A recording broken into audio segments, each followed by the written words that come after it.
அரங்கத்தில் இருக்கும் அனைவருக்கும் இறைவன் புறத்திலிருந்து சாந்தியும் சமாதானம் உண்டாகட்டும். சினிமா தொடக்க காலகட்டத்தில் நடிகர்களுக்காக பார்க்கப்பட்ட சினிமா தான் இருந்தது. தியாகராஜ பாகவதர், சின்னப்பா தேவர், அப்புறம் எம்ஜிஆர், சிவாஜின்னு. அதற்கு பின்னால் கொஞ்ச காலம் கழித்து இயக்குநர்களுக்காக ஒரு சினிமா, இந்த இயக்குனர் பேரை பார்த்தாலே அந்த படம் நல்லா இருக்கும்ன்ற ஒரு நம்பிக்கையை ஏற்படுத்திக்கிட்டு இருந்தது. அது கேஎஸ் கோபாலகிருஷ்ணன் காலகட்டத்தில் வந்து அப்படியே மாறி அப்புறம் பாலச்சந்தர், பாரதிராஜா படம். அது ஹீரோ யாருன்னா கிடையாது, பாரதிராஜா படம், பாலச்சந்தர் படம். இந்த காலகட்டத்தில் தயாரிப்பு நிறுவனங்களும் சில முக்கியமான ஒரு பங்கெடுப்பு செஞ்சது. அது வந்து சத்யஜோதி படம் நல்லாயிருக்கும். சத்யா மூவிஸ் வேறையாக இருக்கும், சத்யஜோதி வேறு. இப்போ ஏவிஎம்னா அது ஒரு கமர்ஷியல் சினிமாவாக இருக்கும், அந்த பிராண்டு வேறு. ஆனால் நல்ல படங்கள் வந்து இப்போ சத்யஜோதி இருக்கும், சூப்பர் குட் படம் அப்படின்னு. அது மாதிரி ஆஸ்கார் மூவிஸ்னு ஒரு கம்பெனி இருந்தது, எம் பாஸ்கர்னு ஒரு டைரக்டர். அவர் படங்கள் தீர்ப்புகள் திருத்தப்படலாம், தண்டிக்கப்பட்ட நியாயங்கள், பௌர்ணமி அலைகள், சூளம், இதெல்லாம் பண்ணியிருந்தார் அவர். அவர் வந்து ரஜினி சார் வச்சு பைரவி படம் கூட டைரக்ட் பண்ணார் அவர். அந்த கம்பெனியோட பேர் பார்த்த உடனே படம் நல்லா இருக்குன்னு தோணும். அதற்கு பின்னால் இப்போது அந்த இடத்த நீலம் ப்ரொடக்ஷன்ஸ் பிடிச்சிருக்கு.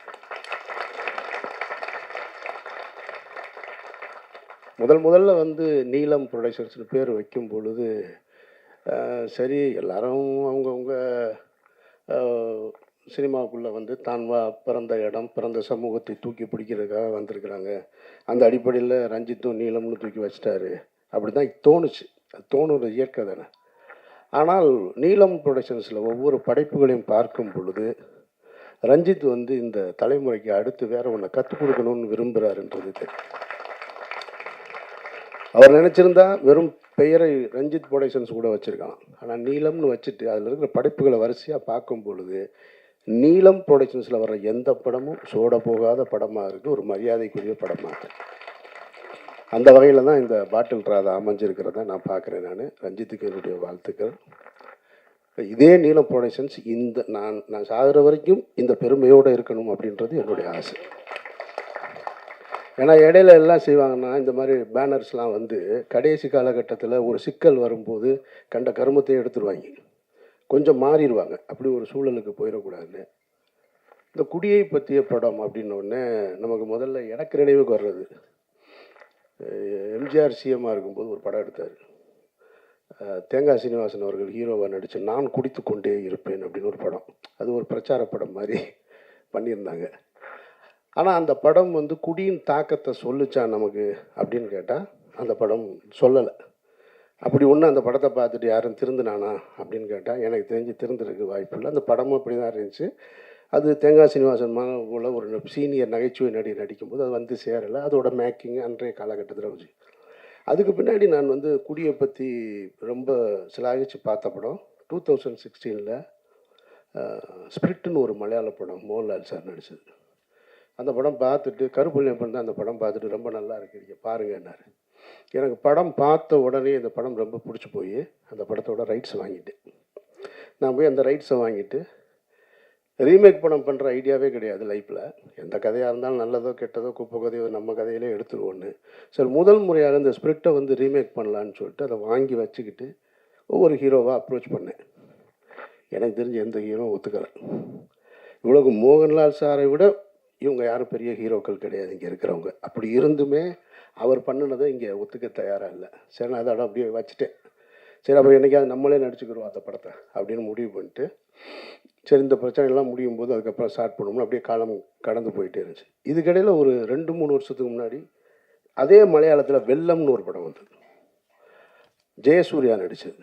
ஒரு குடியோட கொடுமையை, ஒரு குடி நோயாளியை பற்றி. சரி, நான் அந்த படத்தை ஸ்பிரிட்டு தான் எடுக்கலை, இதை வாங்கி உடனே எடுத்துருவோம். ஏன்னா அதில் வந்து கொஞ்சம் மெஜஸ்டிக் லுக்கு ஸ்பிரிட்டில் மோகன்லால் சார் பண்ணது. இப்போ மோகன்லால் சார் பண்ணினதை நம்ம போய் பண்ண முடியாது. ஒரு பெரிய ஒரு ஸ்டைலாக இருக்கிற ஒரு எஜுகேட்டட் போல இருக்கிற ஒருத்தன் இருந்தால் தான் சரியாக இருக்கும். ஒரு பெரிய சிந்தனையாளன் குடி நோயாளியா எப்படி இருக்கான், அவன் தன்னை குடி நோயாளின்னு ஒத்துக்கிறானா இல்லையான்றது தான் அந்த படத்தோட கதை. இது கரெக்டாக இருந்துச்சு. வெள்ளம் ஜெயசூர்யானோடனே சரி நம்மள மாதிரி தான் தாடி கிடி வச்சுருக்காருன்னா அந்த படத்தை வாங்கலான்னு போய் கேட்கும்போது, நான் போய் கேட்கும்போது வெள்ளத்துக்கு ஒரு காம்படிஷன் இருந்துச்சு, வேறு ஒருத்தர் யாரோ வாங்க போகிறாருன்னு. இதெல்லாம் எனக்கு வந்து குடி வந்து ரொம்ப அது தெரிஞ்ச விஷயம். கொஞ்சம் அப்படின்னு தப்பிட்டேன், இல்லைன்னா நானும் ஒரு பாட்டில் ராதா தான். அங்கேருந்து வந்தவன் தான் நான்.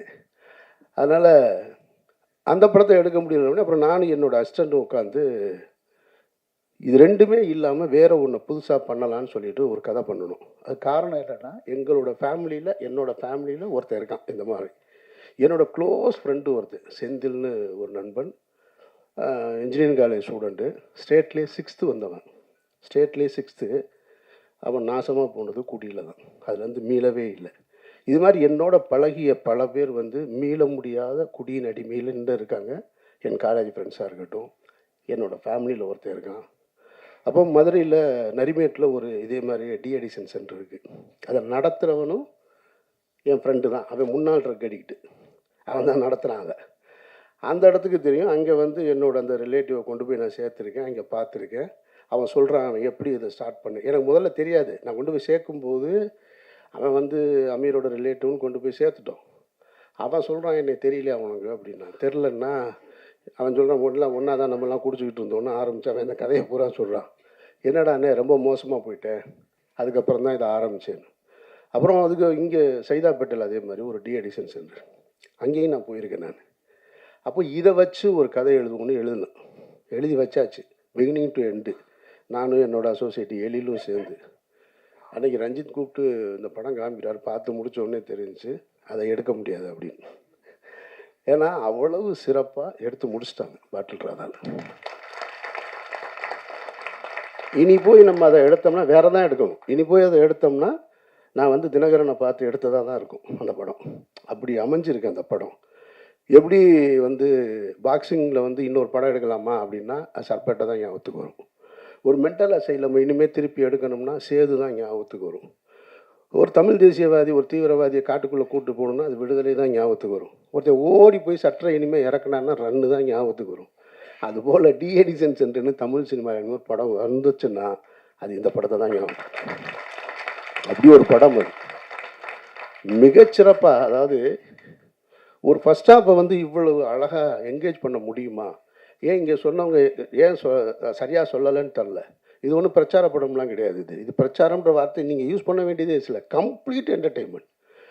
மாறன்லாம் பின்னிருக்காரு ஃபஸ்ட் ஹாஃபில் எக்ஸ்ட்ரானரியா.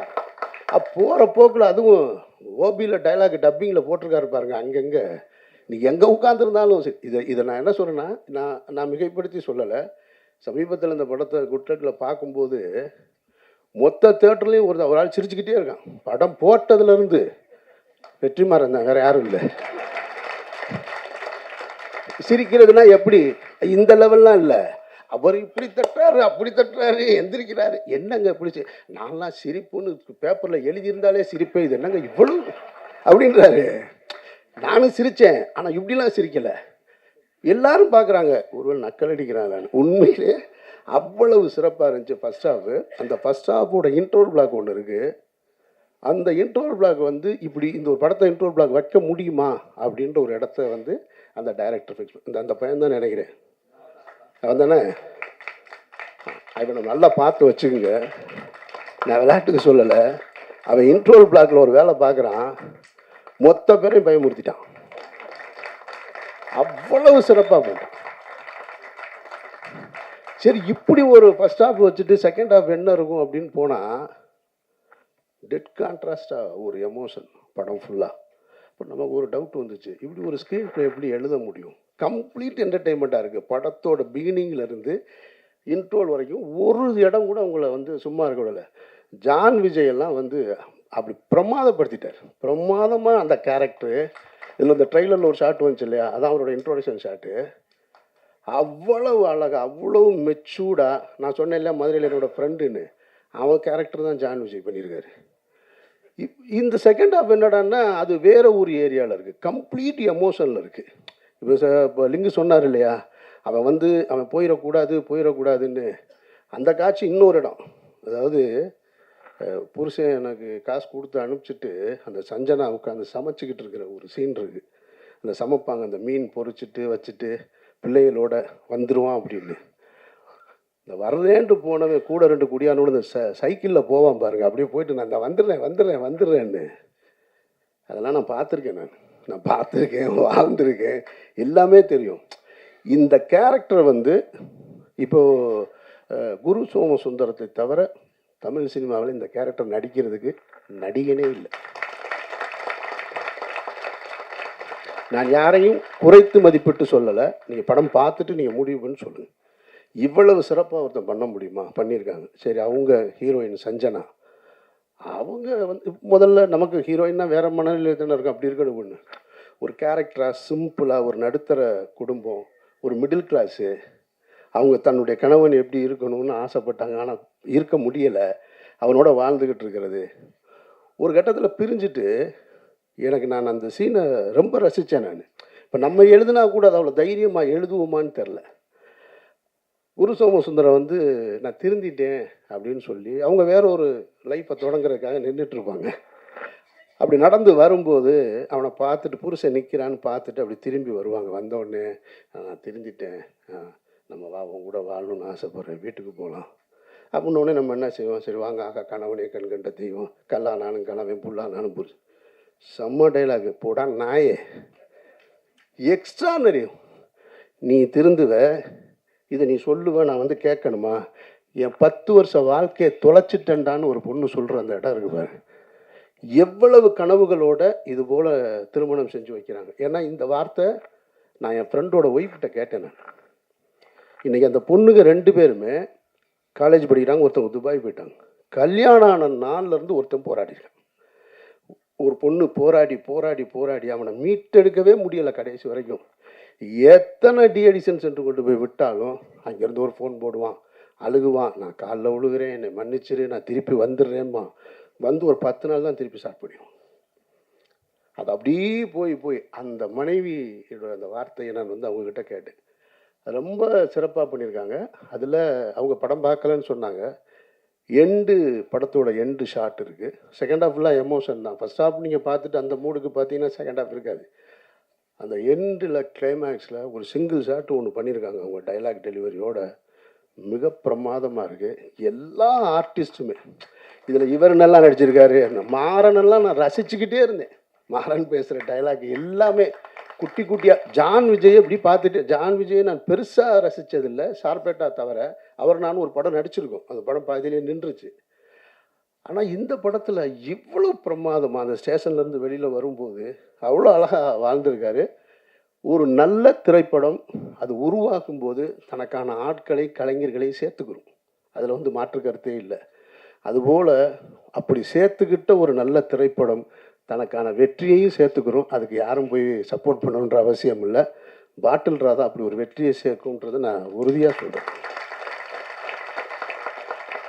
மற்றபடி சான்றோடன் பேசும்போது கைதட்டுங்க அப்படின்னாரு. உங்கள் பேச்சுக்கு இங்கே யாரும் கைதட்ட தயாராக இல்லை. உங்கள் பாட்டுக்கு தான் கைதட்டினாங்கல்ல எல்லாரும். அப்புறம் என்ன? இல்லை இல்லை, அதுதான் நீங்கள் கேட்காமலே வந்துருச்சு உங்களுக்கானது. ஸோ அதனால் எல்லாரும் மிகச்சரியாக பண்ணியிருக்க. இந்த படம் பார்க்கும்போது ஒரு குடி, ஒரு நோய் அப்படின்றத ஒருத்தன் உணரணும். இன்றைக்கி அதை நோயின்னு உணராமல் பல பேர், இதை சீனு ராமசாமி என்கிட்ட ஒரு முறை சொல்லியிருக்காரு. சார் அது ஒரு நோய் சார், அது குடி ஒரு நோய். அது நோயின்னு எவன் உணர்றானோ அவன் தான் சார் அதுலேருந்து வெளியில் வர முடியும். நான் ஒரு முறை ஒரு ஆட்டோவில் போகும்போது ஒரு ஆட்டோ டிரைவர் இதை என்கிட்ட சொன்னான். சார் நான் ஒரு பெரிய குடி நோயாளி சார், இப்போ நான் வந்து அதுலேருந்து வந்துட்டேன், ரொம்ப கேவலமான. அவன் சொல்கிறான், நான் ரொம்ப கேவலமானவன் சார், அவ்வளவு கேவலமான செயல்களை செஞ்சுருந்தேன் நான்.